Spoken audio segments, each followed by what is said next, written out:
the Financial Survival Network, helping you to survive and thrive in the new economy. Get our complimentary newsletter at financialsurvivalnetwork.com. This is the Financial Survival Network.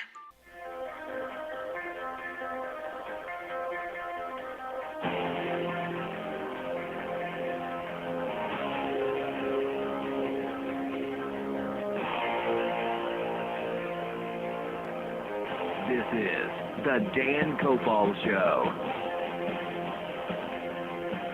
877-326-3255. November 8th is the date of our exchange. I will tell you more about that as the days go on. Feel free to call me at that number, 877-326-3255. If you would like to attend Friday, November 8th, 7 p.m. right here in the Dallas area, we are going to have a nice little get-together. We'll tell you more about it. Mark it on your calendar. We'd love to have you absolutely free of charge. We're not selling anything. We're not doing anything. These are just some of the smartest folks that I know talking about our economy. Kerry Lutz is our next guest. He is the author of the book, Forget Wall Street, Go for the Gold and Silver Too. So many other books, How to Get Your Money Judgment Paid. He's been a student and an advocate of Austrian economics since 1977. Kerry, my friend, I am right in your court as far as the Austrian economists go. Hey, well, thanks, Dan. It's a pleasure to be on your show. We have a radio voice. Well, you have a radio voice, my friend. You caught me a little off guard there. My gosh, that was good. Yeah, I had some work done on my vocal cords at a young age, so that it's paid off. Very, very nice, man. We're just going to get you on just to chat. I like that, my friend. All right, let's get to the right to the issue here. I want to go right to our currency, and I want to go right to the dollar. There are so many folks out there that think that the dollar is omnipotent, that it can never fail. It's been the world reserve currency for many, many, many years. And most generations, most people have never lived in a world when the dollar wasn't the reserve currency. China is nipping at our heels. They are actually in the lead on this, and some of the more advanced thinkers, including mostly Austrian economists, think the dollar is doomed. Do you think the dollar is doomed? Yeah, it's more or less inevitable. We've abused the trust that the world gave to us, bestowing us with the privilege of having the world's reserve currency. And we've done nothing but abuse that trust for the past 50-odd years. And now the instability that the world's experiencing as a result of the abuse of that trust, they just can't put up with it any longer. And not that the rest of the world has acted very responsibly as well, mind you, but eventually enough will be enough, and they're just going to have to abandon it. There's really no choice. If we said this really simply for people who might just be joining the show that are new to the show, let's walk the dollar forward post-World War II. There was an agreement post-World War II that the dollar would be linked to gold and all other currencies would be linked to the dollar. In 1971, combination of Kissinger and Nixon and Saudi Arabia and OPEC destroyed the U.S. dollar linked to gold, and now all currencies trade relative to each other. There's no value in any of the fiat currencies in today's market right now other than the full faith and credit of the country. Did I give the history of the dollar correctly post-World War II? Yeah, for our purposes, yeah. And if you want to have a really fun time, and to some extent that old saying, the best things in life are free, if you're in New York, before you're going there, arrange for a free tour of the Federal Reserve Bank of New York. They'll take you on a tour of the gold vault. You don't actually go in there, but you can peek in there and see all the gold that's being held for various countries, although they won't tell you who it is. But they show you a little brief short and about how gold is no longer important, and now all currencies trade on the full faith and credit of the country. You'll be the only American there. Mostly it'll be foreigners and Asians. And when they say that, gold doesn't matter anymore and it's all about the full faith and credit of the country, the Asians will be laughing. And it's really kind of humiliating, but it's worth the trip anyway. You know, that's a little bit like the absolute inverse of a trip I took to Mount Rushmore a number of years ago. Went up to Sturgis on my motorcycle, got up to Mount Rushmore, and the majesty. If you've ever been to Mount Rushmore, you know what it is. These massive metal plaques leading off into the distance, looking at the faces on the hills, it's moving. It'll bring you to tears. When I was there, there were plenty of Americans. There were plenty of Asians. The Asians were sitting there in reverence, with tears running down their eyes, reading the inscriptions of the quotes of these great men, while Americans were up there partying, throwing beer cans, and having just a great, grand old time, completely detached from the reality of the moment. Sounds the same way when you go to the Federal Reserve in New York. Oh yeah, they get it. They understand that the paper game is coming to an end, and they've taken their precautions. They've made their plans, and I don't know how many of you out there have made them. I've made mine. You sound like you've made yours, Dan. I know our common friend Alan Butler has taken his plans, made his precautions. But how many of you out there have done it? Well, time's running out for sure. Let's talk a little bit about the precautions. We've got about 5 minutes left in this segment. Without spoiling any punchline anywhere, we have listeners all the time come to me and say, "What would you do, Dan?" And normally they're talking about a stock market collapse, but the underlying problem really is the integrity of the financial system of the country and the dollar. What would you advise folks to do right now? Well, first of all, I'm not a financial advisor, and if you listen to my advice, you're guaranteed to lose money, at least in the short run. And but look, gold and silver, having a portion of your portfolio in there makes perfect sense. And look at the big hedge fund managers. That's what they do. They've done it. They bought tons of gold. And I don't see anything wrong with that because it's an insurance policy, just like you'd have a collision policy on your automobile, fire insurance on your home, life insurance on your life. Why not have a currency collapse policy on your paper currency? That's the way I see it. Playing the devil's advocate, and so many folks will come up to me and say, "Well, if you think you're so smart and you're going to buy gold, I can't trade gold for food at McDonald's." And my answer is always, "Not today." And I said, if you had to hold your assets in one hand, would you rather hold them in paper or would you rather hold them in something, no matter what that something is? And invariably, it's, well, I'd rather hold it in something. Well, if it's something, then wouldn't you want to define the characteristics of whatever it is you want to hold? And gold meets every one of those. We won't go into them now, but it has every attribute of something that holds value, where paper holds no value. Yeah, we're talking 5,000 years that we know of, probably longer than that. It's always held its value. You go back to that old saw, fine men's suit, 1 ounce of gold. Throughout history, now it's a little cheaper than 1 ounce of gold, but generally 1 ounce of gold is going to buy you a fine men's suit, and it just holds its value. And whereas a Zimbabwe dollar or a Weimar mark, not so good. Kerry, I'm down to 2 minutes. Let me ask you a very direct question. For people who are denying the obvious, what signs should they be looking at right now? What signs do you think would convince the average listener that they really need to consider a change in their financial planning? Well, I'd look at that debt limit, the fact that they more or less did away with it, and the fact that the Fed, was going to taper. They said it all along. We're going to taper, stop buying these bonds. I never believed it, and I, on the record, is saying it. Me and this guy, Andy Hoffman, said it all along. They will never stop buying these bonds because they can't. The economy will collapse the moment they do. Sure enough, we're going to do it in December. Oops, maybe not. Maybe in 2014 sometime. That's obvious there. And watch the dollar, its values start to slide against the other currencies. And look at China. Okay, do you think that will prevail in creating the renminbi as the world reserve currency? Not sure about that. They got their own set of problems, and a lot of smoke is going to have to clear before we see that.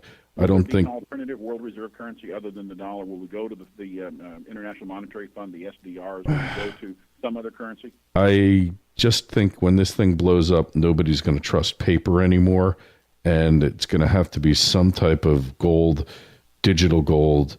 I just see that the trust in governments and paper is just toothpaste out of the tube. You just can never get it back again once it's gone, not for a generation till the people forget. Does the government confiscate gold first, or does it confiscate other assets first? That's assuming that there's enough that the social unrest and disorder that they're able to keep a lid on things to actually do it. And Kerry Lutz, I appreciate it very much. The website is financialsurvivalnetwork.com, financialsurvivalnetwork.com. Kerry Lutz, thank you so much. We're going to be back right after this break. Thank you. The Financial Survival Network, helping you to survive and thrive in the new economy. Get our complimentary newsletter at financialsurvivalnetwork.com. This is the Financial Survival Network.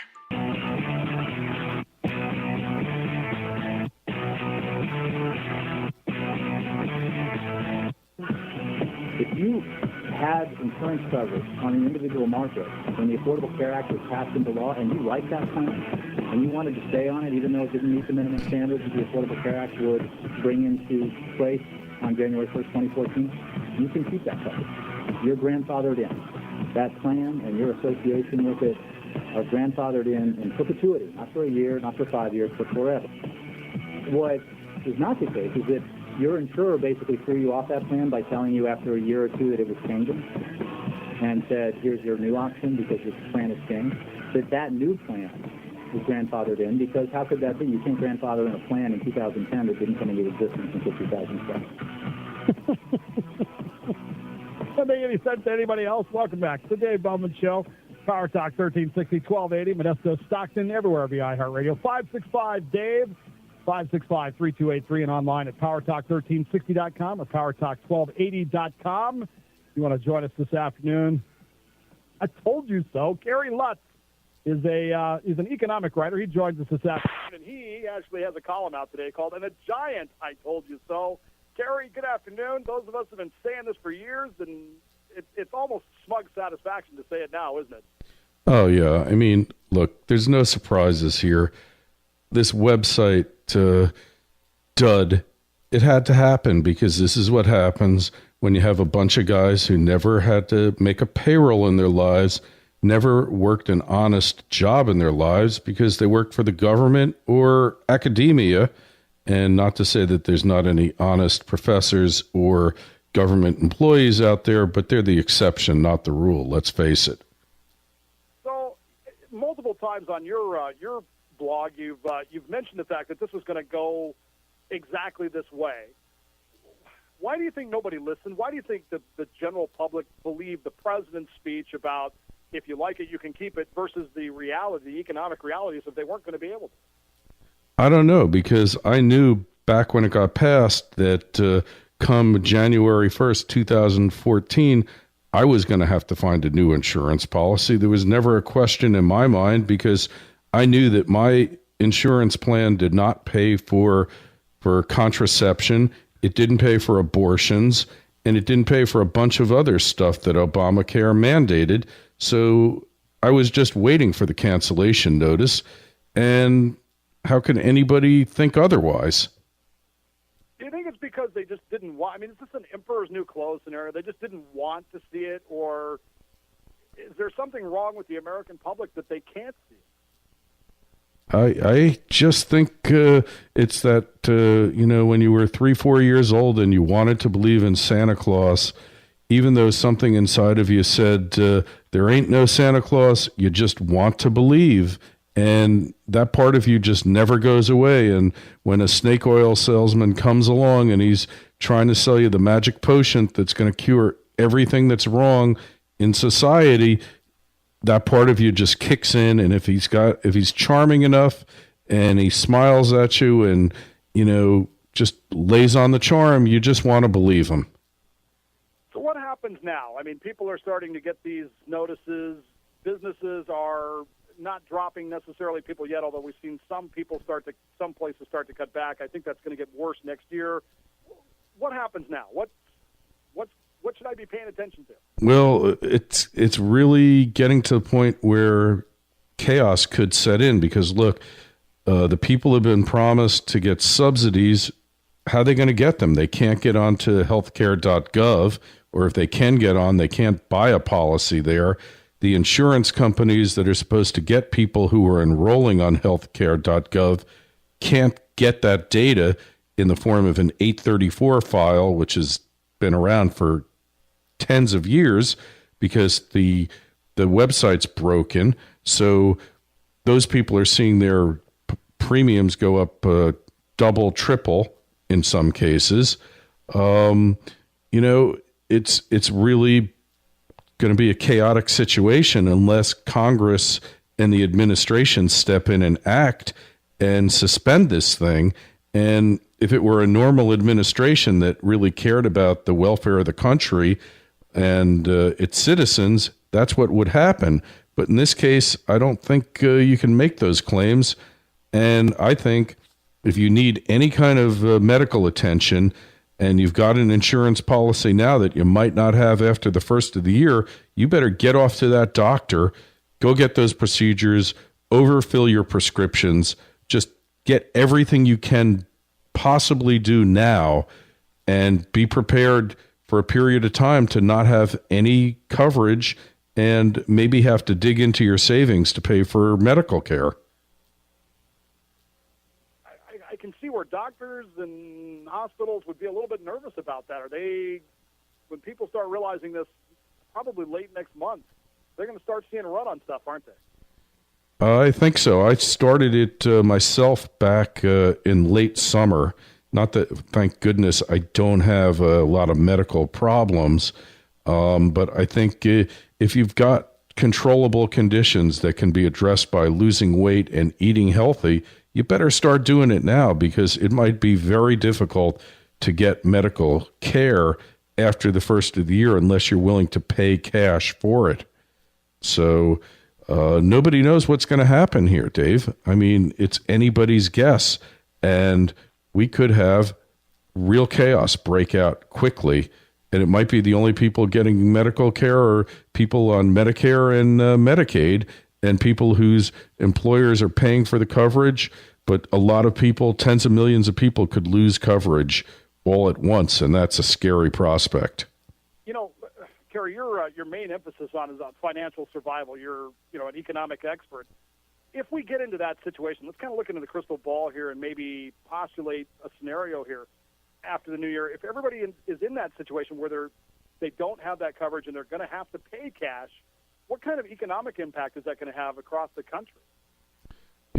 I haven't even really stopped to think about what that does to the economy. I guess it's gonna really impact certain sectors. You're already seeing layoffs at these health insurance companies. You could see layoffs in hospitals because people will put off all but the absolutely most necessary medical procedures. You could conceivably see a contraction in the healthcare sector where people only do what they absolutely have to do and put off everything else. I mean, I don't want to fearmonger this because it's still very uncertain what's happening, and perhaps Congress will step in the 11th hour, but they don't seem to want to admit that they ever made a mistake here and that the unintended consequences are coming home to roost. Yeah, I've never seen Congress admit to a mistake anyway, so not sure why they would start breaking new ground. Now, what about on an individual? Let's say if I have some significant savings or 401k or something, and I start spending that down for medical care. That's not a wise move financially, is it?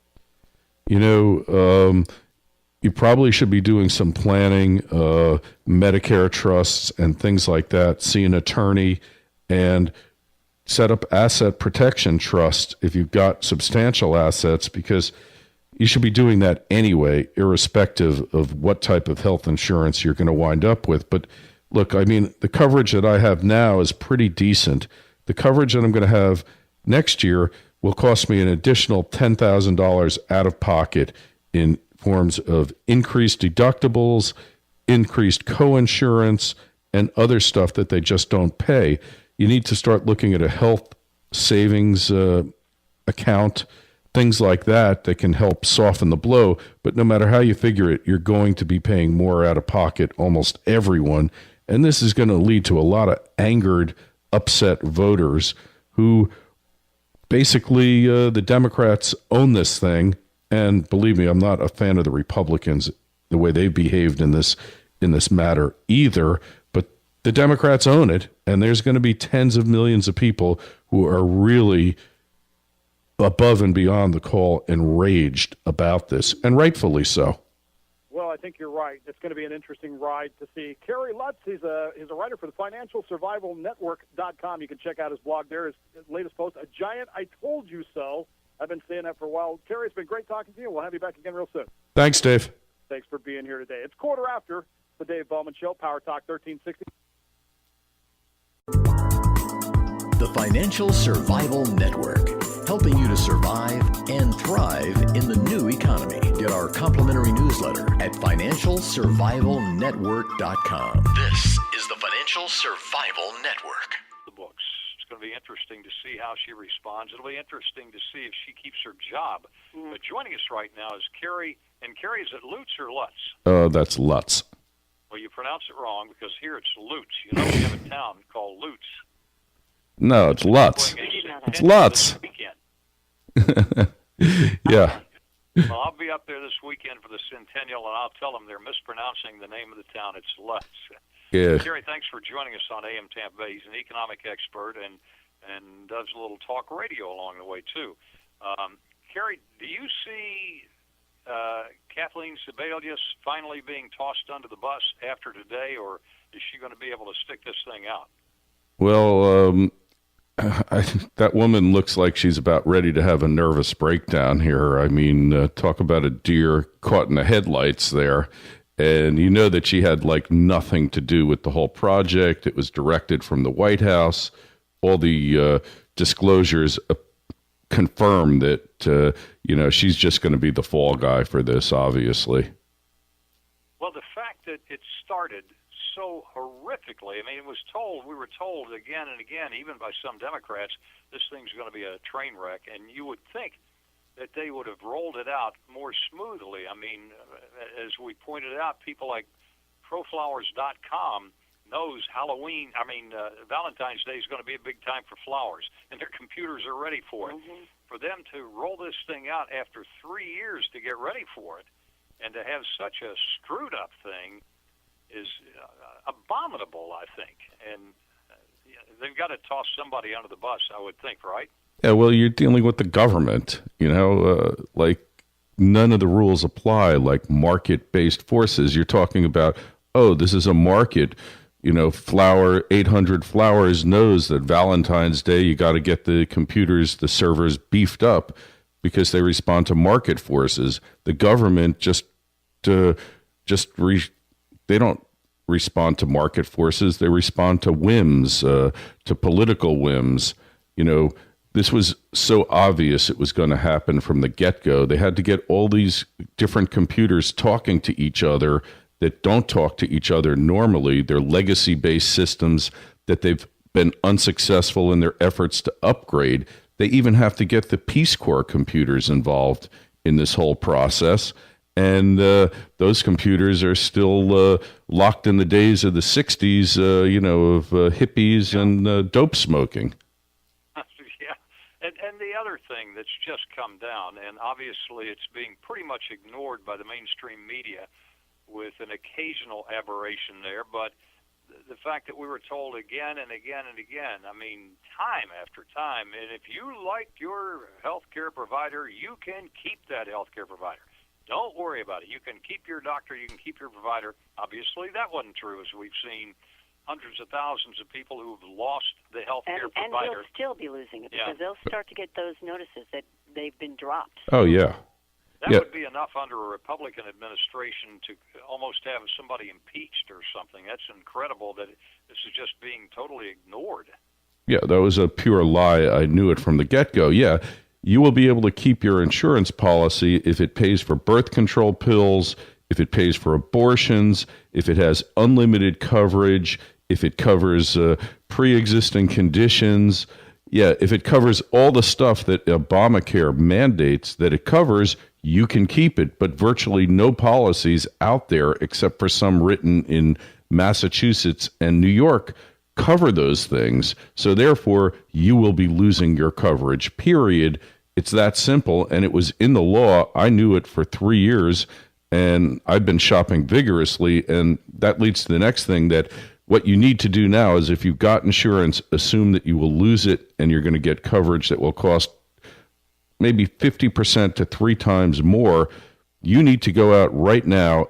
If you've got any illness, real or imagined, go get it treated right now, because you're going to be paying a lot more after the first of the year. I just got a stress test. I don't know if I needed it or not, but I got it. I saw about 3 or 4 specialists that I might need next year. If you got any ailment, go get it treated now. Stock up on your drugs, because they're going to cost more next year probably. Go get all that stuff treated now while you still have insurance and it's still affordable. Boy, that is a good point, too, about drugs, stocking up on drugs. I know a couple of people have been doing that because they feel the same way as you, that drug costs are going to be reacting to this whole thing, too. And Kerry, again, I've had so many emails on this. So many people feel this way. And at first I thought, another conspiratorialist, that kind of thing. But so many people have said it, and I'm beginning to believe it now, that this rollout intentionally was set up to be a train wreck, as to set up, once the Democrats take over the House, if they are able to do it in 2014, we go immediately to the single-payer system, or totally government-run health care. I don't know about that, because this implementation is going to be so bad that it might cost them the Senate as well as the House. You just never know about these things. It's impossible to project forward and say that they're going to get all 3 branches, both the branches of Congress, and have the presidency. You don't know that when this was passed, and they lost the House because of it. So I don't know, but I sure would prefer to think that it was part of a plot, rather than to think that your legislatures could be this stupid to implement a plan this incompetent. I'd rather think that it was part of a plot, because I'd hate to think that you could elect people this stupid. Well, Kerry, we appreciate your joining us on AM Tampa Bay this morning for your expertise on this, economic expert and author and talk radio host as well. And Kerry Lutz, that is L-U-T-Z. Thanks for joining us on AM Tampa Bay. Thanks, Kerry. Hey, thank you. The Financial Survival Network, helping you to survive and thrive in the new economy. Get our complimentary newsletter at financialsurvivalnetwork.com. This is the Financial Survival Network.